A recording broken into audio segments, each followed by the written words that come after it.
서울의 어둡고 축축한 도시 한복판, 서로의 삶을 결코 이해할 수 없는 두 남자가 마주한다. 한 사람은 남한의 국정원 요원 한규. 또 한 사람은 북한에서 파견된 공작원 지원. 서로를 적으로 만났지만 정작 두 사람 모두 그 누구보다도 고독하고 그 누구보다도 삶에서 밀려난 존재들이었다. 이야기는 평양 출신의 엘리트 간첩 지원이 남한의 침투의 임무를 수행하던 중 실패하게 되면서 시작된다. 그는 어린 소녀를 안고 한 건물에서 탈출하는데 그를 쫓는 이는 다름 아닌 국정원 요원 한규였다. 하지만 이 사건은 예상과 달리 불명확한 결말로 흐르고 책임을 지는 과정에서 두 사람 모두 소속 조직에서 버림받는다. 한규는 실적에 치이고 윗선의 명령에 순종하며 살아온 국정원 요원이었다. 하지만 이번 작전 실패 이후 그는 조직에서 사실상 퇴출당하며 전직 공무원이라는 어정쩡한 신분으로 사설 경비를 전전한다. 그의 아내는 그를 떠났고 아들과도 소원하다. 그는 자존심만 남은 실패한 중년 남자였다. 반면 지원은 남한 사회에 정착하지 못한 채 가짜 신분으로 살아가며 자신의 존재를 숨기고 오직 북에서의 복권만을 기다리고 있었다.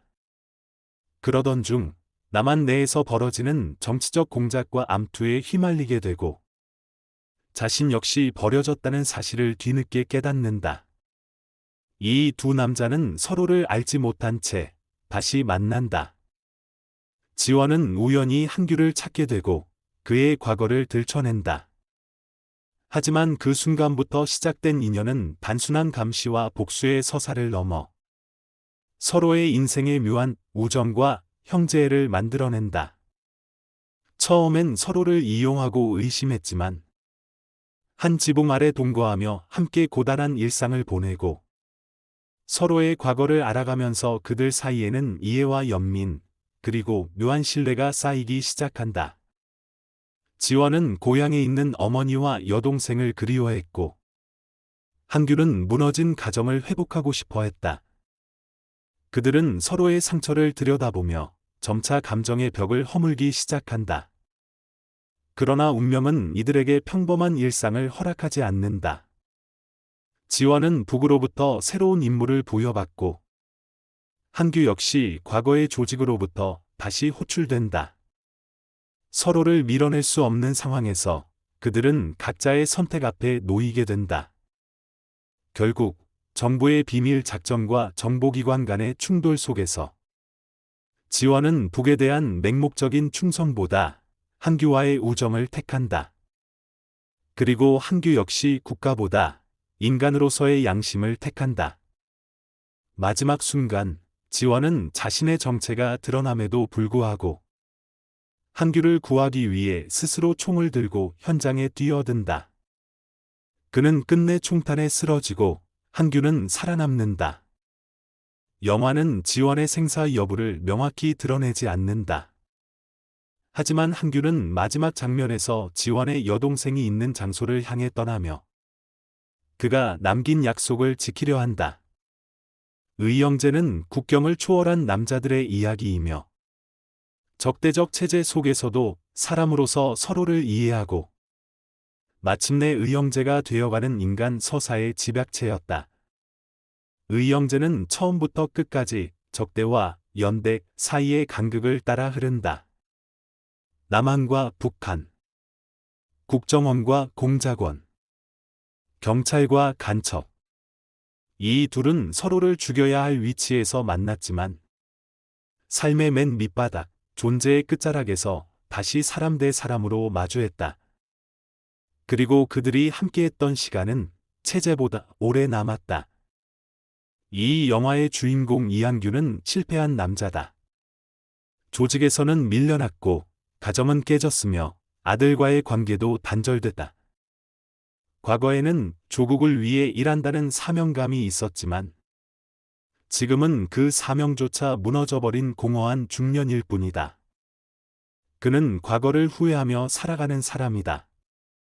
지금은 사설 보안업체를 전전하며 낡은 양복을 걸치고 다니지만 그의 눈동자 깊은 곳에는 내 인생이 이게 전부일까라는 절망이 박혀 있다. 반면 송지원은 아직 무너지지 않은 남자다. 그는 북한이란 체제에 충성하며 남한 땅에서 임무를 수행하는 존재다. 그는 철저히 교육받은 간첩이고 타인을 속이는 것에 익숙하다. 하지만 그 역시 세상의 구석에서 조용히 무너져가고 있었다. 그에게는 잃어버린 가족이 있었고 조국이라는 이름 아래 저질렀던 수많은 일들이 죄처럼 그의 몸을 짓눌렀다. 이 두 남자가 만나는 장면은 아이러니컬하게도 어이없을 만큼 일상적인 공간이다. 폐쇄된 사설 경비 현장, 지하방, 식사 준비, 식초, 된장, 계란. 대사 한 줄 없이 부딪히는 두 남자의 고요한 긴장은 폭발적인 액션보다 더 극적인 긴장감을 만들어낸다. 영화가 아름다운 이유는 그 긴장을 곧장 해소하지 않기 때문이다. 두 사람은 느리게, 천천히 서로를 향한 증오와 경계를 무너뜨려 간다. 처음에는 서로의 정체를 의심하고 목에 칼을 들이밀며 신분을 따져 묻던 사이였지만 이내 담배 있어요 라는 한마디로 거리감을 좁혀간다. 그리고 공포와 의심 속에서 함께 치킨을 먹고 작은 텔레비전을 보며 웃고 하루하루 살아남는 법을 나누는 사이가 된다. 이때부터 관객은 한 가지 의문에 빠지게 된다. 과연 이들이 진짜 적인가? 진짜 적은 서로가 아니라 이들을 버린 국가와 체제가 아닐까? 이 영화는 국정원과 공작원이 서로를 적으로 보지 않는 순간부터 국가의 논리를 무너뜨린다. 그들이 적이었던 것은 단지 직업이었을 뿐이다. 서로에게 칼을 겨눴던 그 손이 이젠 서로의 등을 지켜주고 있었다. 영화 후반부, 두 사람은 위기를 맞이한다. 송지원은 북으로부터 완전히 버림받는다. 더 이상 인물은 존재하지 않고 복고도 없다. 한규 역시 조직에 재등장하지만 그저 북으로서 소모되는 존재일 뿐이다. 그들은 동시에 깨닫는다. 그들이 믿었던 국가는 정작 자신들이 위기에 처하자 아무것도 해주지 않았다는 걸. 이 지점에서 영화는 별표 국가보다 사람 별표이라는 메시지를 뚜렷이 드러낸다. 진짜 정의는 체제에 있지 않고 사람 사이의 관계에 있다는 진실. 그리고 그 관계는 이해와 연민, 연대와 용서로 만들어진다. 한규는 지원을 배신하지 않는다. 지원 역시 한규를 배신하지 않는다. 오히려 마지막 순간까지 서로를 지키려 한다. 지원이 총을 들고 스스로를 희생하는 장면은 단지 감정적 클라이맥스가 아니다. 그 장면은 그가 처음으로 누군가를 위해 선택한 사랑의 장면이다. 조직의 명령이 아니라 인간으로서의 의지다. 한규는 그 죽음을 지켜본다. 그리고 살아남는다. 하지만 살아남은 자의 표정은 결코 평안하지 않다. 그는 누구를 위하여 살 것인가라는 질문을 안고 지원의 여동생이 있는 땅으로 조용히 떠난다. 그 길 위에서 그는 다시 사람으로 산다. 이 영화의 제목은 의형제다. 피를 나눈 형제가 아닌 함께한 시간 속에서 만들어진 형제. 이 제목은 단순한 멋진 표현이 아니다. 그것은 체제도, 국가도, 이념도 무너뜨릴 수 없는 서로를 지켜보던 눈빛의 무게를 뜻한다. 의형제가 특별한 이유는 단순히 남북 관계나 첩보 액션을 다룬 영화가 아니기 때문이다.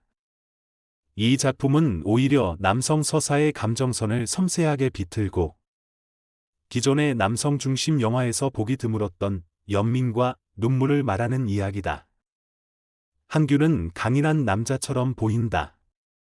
국정원 요원이었고 기관총을 들고 작전을 수행하며 어려운 상황에서도 표정 하나 바꾸지 않는다. 하지만 그의 내면은 부서진 자존심으로 가득 찬 채 버텨온 삶의 껍데기일 뿐이었다.